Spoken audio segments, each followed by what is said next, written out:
We are EB, English language student. Of course, always guwapa. May lipstick ka da. We are EB English language students. Of course, we can speak English fluently. Uy, dili gay, no na lang. We are AB English language students. Of course, Thailand is our destination. Hoy ka, process ka naka-passport mo? Ay, huwag pa. We are AB English language students. Of course, damo kami INC. We are AB English language students. Of course, we hate math. 5 times 5. 10? We are AB English language students. Of course, we admire Chomsky.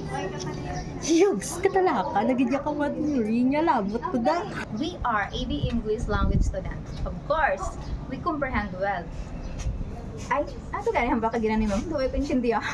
We are AB English language students. Of course, Tagalog quiz may pa-essay. Yugs, 500 words na naman. We are AB English language student. Of course, we are multilingual.